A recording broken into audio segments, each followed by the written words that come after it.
Сайн байцгаана уу та бүхэндээ өнөөдрийн мэндийг хүргэе. За та бүхэндээ даалгавраа эхнүүл систем дээр даалгаврыг хэрхэн боловсруулах вэ?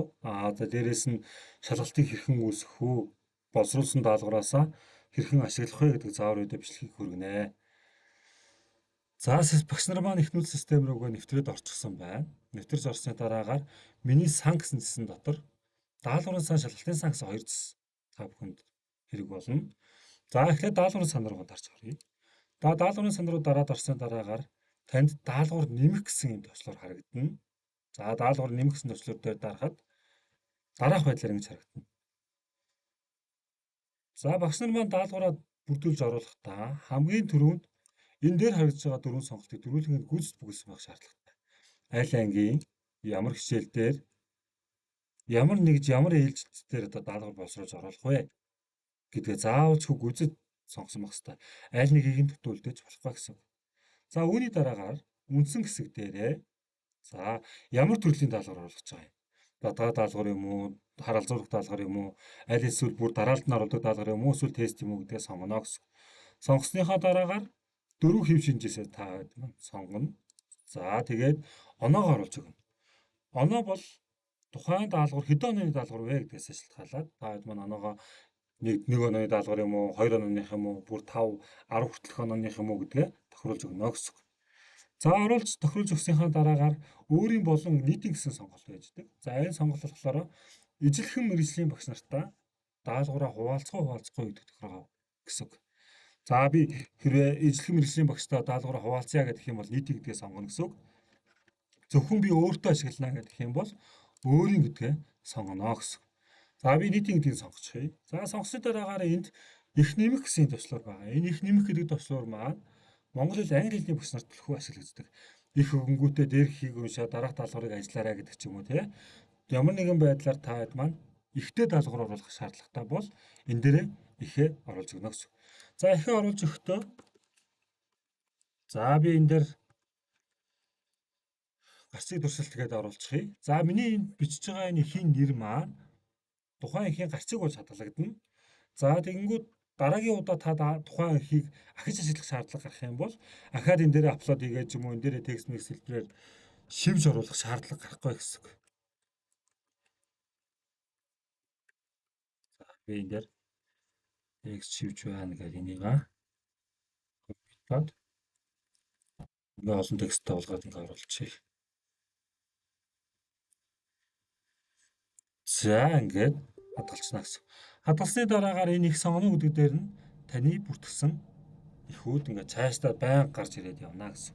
Та өөрийнхөө оруулсан ихээсээ дараагийн даалгавар дээр хүснээрээ ашиглах боломжтой гэсэн. Ихээ сонгонгууд засварлах болон үзэх гэсэн юм хоёр сонголт гарч ирээд үзэхээрээ дараад яг зөв их гарч иж гэнэ үгүй гэдгийг шалгана.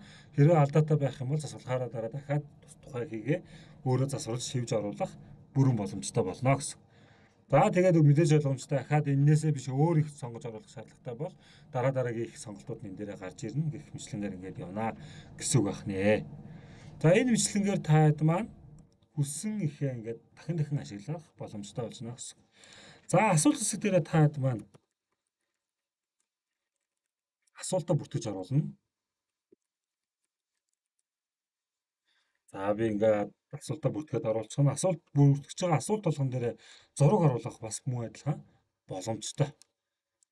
За тэгээд дээрэс нь хариултууд бас муу адилхан оруулахаас гадна хариултууд дээрээ зураг оруулах бас бүрэн боломжтой байна гэсэн. За тэгэнгүүт хэрвээ тухайн асуултанд тийм ээ хариулт нь илүү олон хувилбартай тийм ээ. Одоо жишээлбэл бүр 5 хувилбартай, 8 хувилбартай байя гэж бодох юм бол тэр хариултыг нэмдэг хэсгийн төслөөр нь энэ байна. За энэ дээр дарлаа тухайн хувилбарт хариултууд маань нэмэгдээд ингээд дараагийнхаа 5 дахь хувилбар маань орж ирнэ гэсэн. Ингээд дараагийнхаа хувилбарыг бүртгээд оруулж болно гэсэн.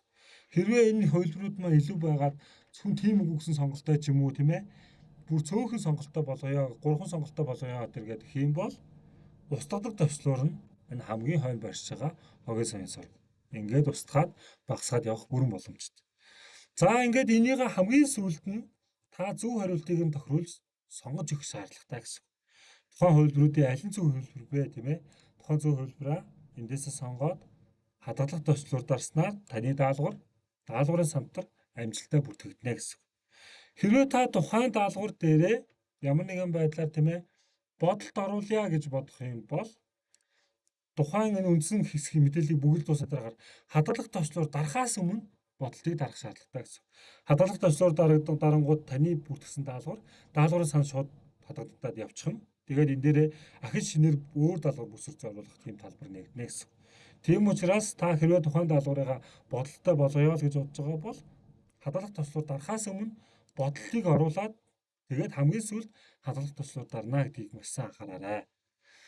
За бодолт маань болохоор зөвхөн математик, физикийн багш нар тамаатай үзүүлбэл биш ээ. Бүх төрлийн мэргэжлийн багш нар маань бодол хэсгийг ашиглаж болно. Бодол хэсгийг ашиглахдаа тухайн энэ оруулж байгаа асуулт даалгаврууд дээрээ тийм ээ хэрхэн гүйцэтгэж ажиллах ёстой байсан бэ гэдэг ажлыг бодол хэсэг дээр оруулж өгч болно. Энэ бодол хэсгийг оруулснараа та тухайн даалгаврыг шалгалтын материалд ашиглаад хүүхэд үр дүнгээ хариугаа харж байгаа нөхцөлд юун дээр алдсан бэ гэдгийг харах боломжийг нээж өгнө гэсэн.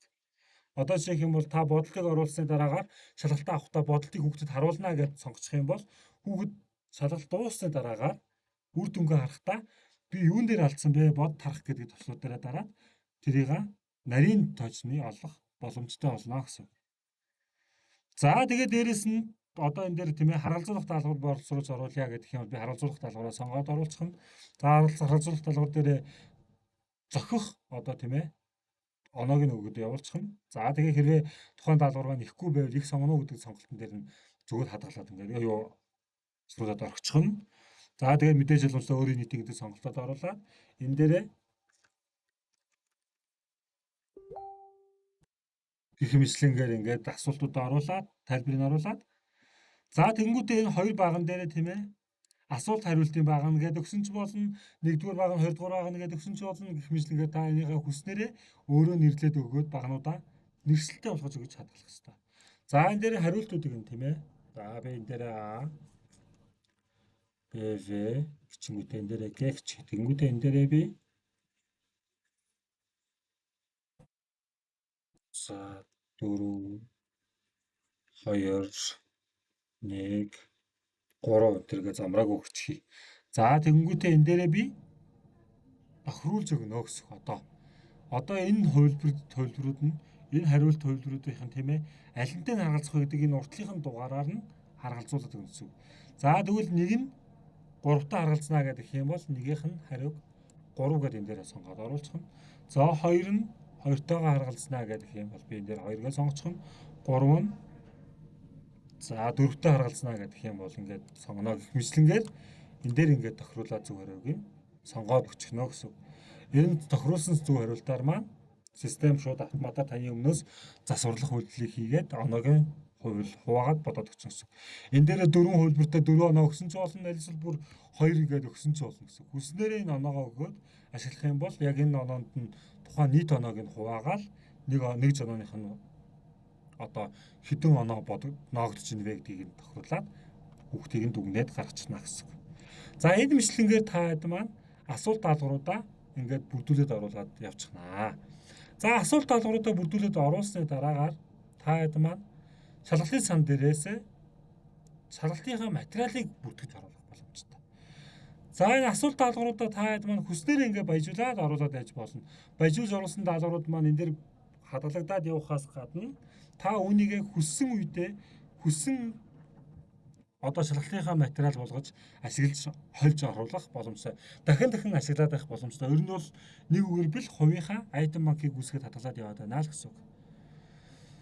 За шалгалтын сан дээр дараад ороход шалгалтын материал бүртгэх гэсэн сонголт харагдана. За шалгалтын материал бүртгэх гэдэг төвсүүд дээр дараад ороход дараах байдлаар ингэж харагдана.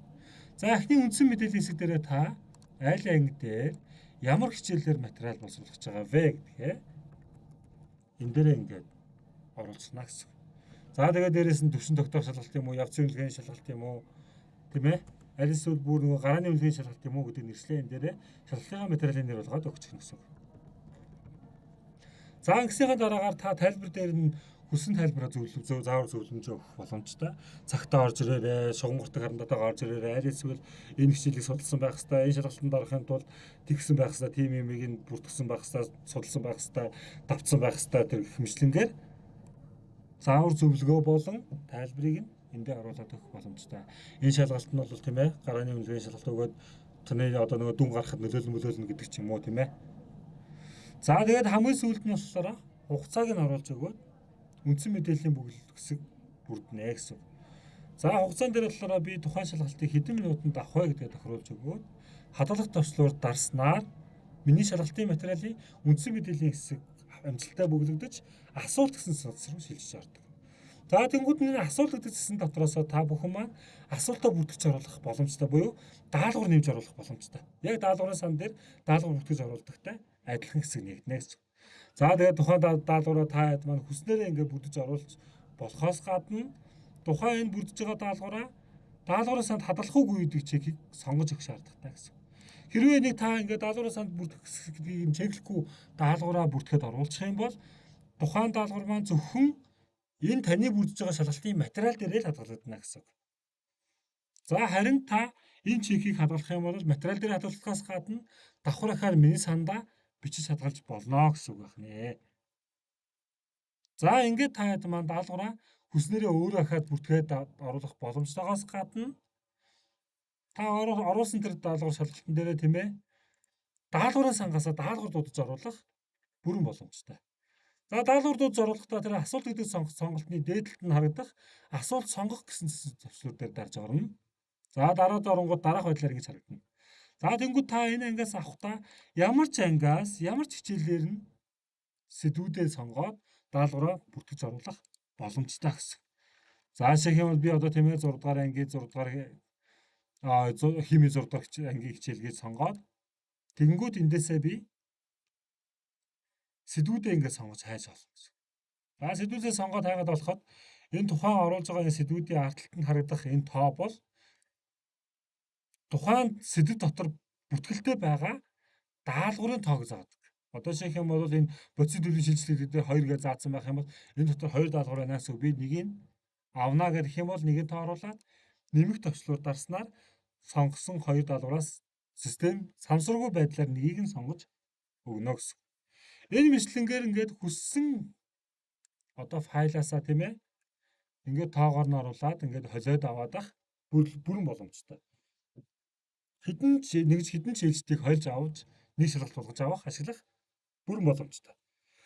Дээрээс нь та тухайн энэ одоо даалгавраасаа тийм ээ нэгийг сонгоцоо гэсэн. Дүнгүүд энэ засварлах төслөөр дээр дарж ороод ямар даалгаврууд байгаа юм, аль даалгаврын сонголттой байгаа юм бэ гэдгийг нь хараад өөрөө хүснээрээ ингээд өөрчлөлт найруулах бүрэн боломжтой. За ингээд хүснээрээ та даалгавраа ингээд даалгаврын сангаас дуудаж сонгож оруулахаас гадна өөрөө бүртгэж оруулаад шалгалтынхаа материалыг бүрэн гүйцэд төгөлдөр болгоно гэсэн. За ингээд энийгээ болоод дуусны дараагаар тийм ээ хадгалаад асуулт гэдэгсэн дээр шилжиж ороход та нийт хэдэн даалгавар оруулсан, хэдэн онооны даалгавар оруулсан бэ гэдэг мэдээллийг энэ хэсгээс харж олно. За ингээд нийт оноо даалгаврууд нь бүгд босныхаа дараагаар тийм ээ тухайн шалгалт яг бэлэн боллоо гэсний дараагаар та тухайн шалгалтыг ангид өгөх бүрэн боломжтой болно гэсэн. За ангид өгөхөөс өмнө та тухайн одоо та өөрийнхөө боловсруулсан шалгалтынхаа материалын арын 3 цэг дээр дарахад засварлаж устгахаас гадна туршилтаар хүртэл өөрөө ажиллаж үзэх бүрэн боломжтой гэсэн. За тэгээд туршилтаар ажиллаад хүүхдээр яаж харагдж байгааг гэдгээ та өөрөө дарж ороод харах боломжтойгоос гадна та тухайн шалгалт авах гэдэг сонголтоороо ангид өгж шалгалтыг эхлүүлнэ гэсэн. За тэгэнгүүтээ тухайн шалгалтын материалыг бүрдүүлсэн тохиолдолд дараах байдлаар ингэж харагдана. Тухайн шалгалтын материалыг ашигласан буюу ангид өгсөн тохиолдолд доорх байдлаар ингэж харагдана гэсэн. За би одоо энийг ангид өгөх гэдэг шалгалт авах гэдэг сонголтыг дарж орж харуулъя. За шалгалт авахдаа та тухайн шалгалтынхаа материалын нэрийг нь бас ахаад өөрчлөх бүрэн боломжтой. Ангид нь шалтгаалаад тийм ээ эсвэл нэг тэр материалынхаа нэрийг тийм ээ арай жоохон өөрчлөөд энэ дээр нь та тэр тухайн шалгалтанд ангид яг харагдах байдлаар нь өөрчлөлт оруулаад шалгалт авах боломжтой гэсэн. За эхлэх дуус хогноо бол ойлгомжтой. Тухайн шалгалт нь хэдэн сарын хэдний өдөр хэдэн цагаас эхлээд хэдэн сарын өдөр хэдэн цагаас дуусах вэ? Хэдний хооронд явагдах вэ тухайн шалгалт маань гэдэг хогноогоо та тохируулаад энд оруулж өгөх шаардлагатай. Тэгээд дээрэс нь үр дүн харуулах хогноо гэдэг бол тухайн шалгалт дуусны дараагаар тийм ээ хэдэн сарын хэдний өдөр хэдэн цагаас хүүхдүүд дүнгээ харах боломжтой болох вэ гэдгийг нь тохируулж өгөх боломжтой. Шалгалт дуусны дараагаар шууд үр дүнгээ харах боломжтой. Аль эсвэл тийм ээ шалгалтууд ингээд нэг юм урт хугацаагаар тавьж байгаа. Тэр хугацаа дуусны дараагаар нэг хоногийн дараагаар та өөрөө үр дүн шинжилгээ бүх юмудаа шалгаж нэгтгэсний дараагаар үр дүнгийн хүүхдүүдэд харуулсан ч болно гэсэн үг. За тэр огноогоо та энэ дээрээ тохируулна гэсэн. За үүний дараагаар хүүхдүүд шалгалтаа гүйцэтгэж дуусны дараагаар зөв хариултаа харуулах уу гэдэг сонголтыг та энэ дээрээ чиглэлцэн өгснөөр хүүхдэд харагдана гэсэн. Хүүхэд буруу хийсэн даалгаврын доотлолт нь зөв хариулт нь тэр шиг гэж харагдах сонголт нь харагдах уугүй гэдгийг нь та эндээсээ тохируулж өгнө гэсэн. Мэдээж ойлгомжтой шалгалт дуусны дараагаар зөв хариулт нь харагдана гэсэн. За хэрвээ чиглэхгүй явчих юм бол тухайн хүүхэд маань зөв буруу гэдэг нь ерөнхийдөө бол шууд харагдаал буруу хариултын доор нь зөв хариулт нь тэр шиг гэж харагдахгүй гэсэн. За бодолт муу адилхан та тухайн даалгавар дээрээ бодол оруулсан тохиолдолд бодолт харуулах гэсэн цогыг идэвхжүүлснээр тухайн хүүхэд маань үр дүнгээ харж байхдаа хаана юун дээр алдсан бэ гэдгийг нь харах боломжоор хангаж өгнө гэсэн. За ингээд хэрвээ нэг чиглэхгүй орчих юм бол хүүхд дээр ерөөсө бодол харах боломжгүй явж байна гэсэн гэх мэтлэгээр. За ингээд хамгийн сүүлд нь ангиа сонгож өгөөд аль ангиудаас би шалгалт авах вэ? Бүх ангиасаа авах уу? Аль эсвэл ганц нэг ангиудаасаа ингээд ялгаж авах уу гэдгээ эндээсээ та тохируулж өгч шалгалтаа авах бүрэн боломжтой. Хамгийн сүүлд бас нэг зүйл нэмэлтээр хэлэхэд тухайн шалгалтыг сэдвийн шалгалт болгоод үнэлгээ нэгж шууд автоматар дүнгуудыг бүтгэх боломжтой. Тухайн шалгалтынхаа. Тухайн шалгалтыг та тохируулаад энэ дээр үнэлгээ нэгд оруулах гэдэг чигийг төвчүүлснээр ямар нэгжийн үнэлгээ нэг болох вэ гэдэг сонголт гарч ирнэ. Эндээсээ та тухайн нэгжээ сонгосноор шууд тухайн нэгжлэр үнэлгээний үзүүлэлт бүртгэгдээд хүүхдийн гүйцэтгсэн гүйцэтгэлийн дүн нь шууд үнэлгээ нэг болж автоматар өргөднө гэсэн үг. За энэ мэтлэнгээр та хэд маань шалгалтаа тохируулаад ашиглаад аваад явах бүрэн боломжтой гэсэн. За би ингээд шалгалтыг авахаар дарлаа. Дөнгөд миний шалгалт материал маань тийм ээ ашиглагдсан буюу ногоон төсвөртэй болж хувирна гэсэн. За тэгэнгүүт та бүхэн маань шалгалт гэсэн төслүүд дээрээ дарж ороод дараах байдлаар ингэж харна. За энэ дээр шараар харагдж байгаа энэ хэсэг бол таны саяны шалгалт бөгөөд хүүхэд гүйцэтгээгүй байвал шар өнгөтэй харагдана гэсэн. За хэрвээ хүүхэд гүйцэтгсэн байх юм бол ногоон өнгөтэй болж өөрчлөгдөнө гэсэн. За та хэдвэн шалгалтаа өгснийхаа дараагаар 13 цагтай юм хяналтан дээрээс дараад би хэдэн хүүхдэд шалгалтаа төлөвлөлөөд өгсөн байгаа юм. Тэрнээс хэдэн эхлүүлсэн байгаа юм, хэдэн дууссан байгаа юм бэ гэдэг хяналтаа та энэ шинжлэх төслүүд дээр дараад хянаад ажих бүрэн боломжтой гэсэн. За тэгэнгүүт нь хүүхдүүд маань дуусах төслүүд дарсны дараагаар хүүхдүүдийн маань үр дүн шууд анализ матриц нь харагдана. Хэрвээ дуусах төслүүд дарж амжаагүй шалгалтын цаг нь дуусаад хаагдсан тохиолдолд багш илгээгүй үр дүн нэгтгэсэн төслүүдээр дарж хүүхдийнхээ үр дүн матриц анализыг авах бүрэн боломжтой гэсэн үг ээ.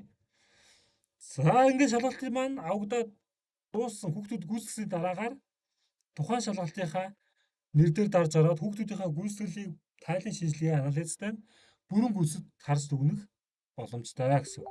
Жишээлх юм бол энэ хүүхдийнхээ нэр дээр дарж оронгуудаа тухайн хүүхд маань хэдвэр төвшөнд үнэлэгдсэн, хэдэн хувь гүйцэтгсэн, ямар даалгаврууд дээр алдсан зөвсөн вэ гэдэг бүх мэдээллүүдийг дэлгэрэнгүй харах боломжтой болно гэсэн.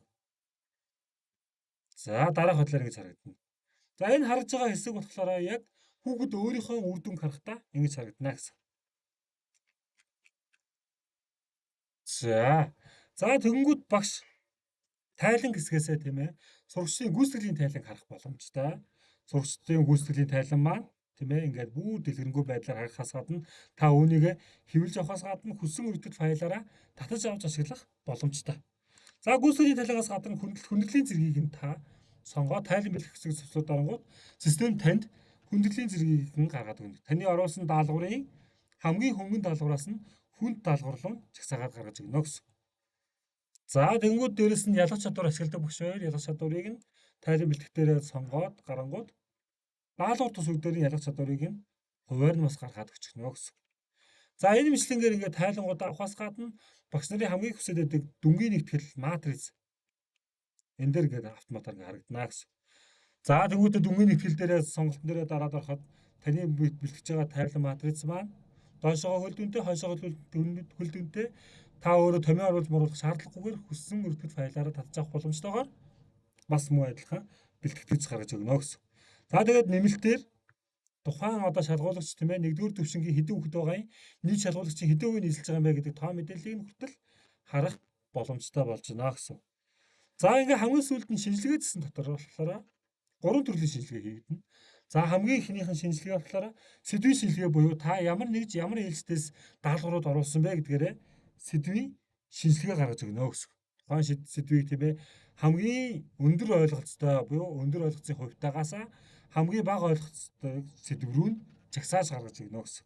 За эндээсээ харж байгаа багш нар маань ямар нэг ээлжтэй илүү сайн төлөв ойлгож байгаа юм, ямар нэг ээлжтэй илүү жоохон муу ойлгож байгаа юм бэ гэдэг мэдээлүүдээ харах боломжтой гэсэн. За тэгэнгүүтээ хариултын шинжилгээний дотроос даалгавар төсвөрээр нь хариултын шинжилгээ гаргаж өгнө гэсэн. За нэгдүгээр даалгавар тийм ээ хэдэн хувилбартай байсан, аль хувилбар нь зөв байсан юм бэ гэдэг мэдээлэл харагдахаас гадна нийт шалгуулагчийн хэдэн хувь нь аль хувилбарыг сонгосон бэ гэдэг мэдээлэл эндээсээ харна гэсэн. За зүүн хөлбөр дээр 46% нь дийлэнх сонгосон байна. Гэхдээ нэг болон дөрөвдүгээр хөлбөр дээр 20% хүүхдүүд сонгосон байна гэсэн. За ингээд та гэх юм бол ямар даалгавар байсан юм бэ? Ямар хөлбөрийг хүүхдүүд илүү сонгоод байгаа юм бэ гэдгийг нь харах юм бол та тухайн даалгаврынхаа дугаар дээр нь дараад ингээд харах бүрэн боломжтой болно гэсэн. За хүндрэлийн зэрэг гэсэн шинжилгээнд дээр нь хүндрэлийн зэргийн тайланд тусгагдсан бүх даалгаврууд маань харагдахаас гадна тухайн даалгаврыг ямар даалгавар байсан бэ гэдгийг та муу адилхан дарж орж харах бүрэн боломжтой болж байна гэсэн. За ингээд таад маань даалгавраа өөрсдөө хүснээрээ ингээд шинжилж дүгнэх болон матрицаа харах бүрэн боломжтой болж байна гэсэн шалгалтаа. За ингээд шалгалт авч дуусны дараагаар таад маань үр дүнгээ харахыг хүртэл сурчсан учраас шалгалт авах хэсэг маань амжилттай ингээд болж байна гэсэн үг ээ. Анхаарал хандуулсан явдал баярлалаа.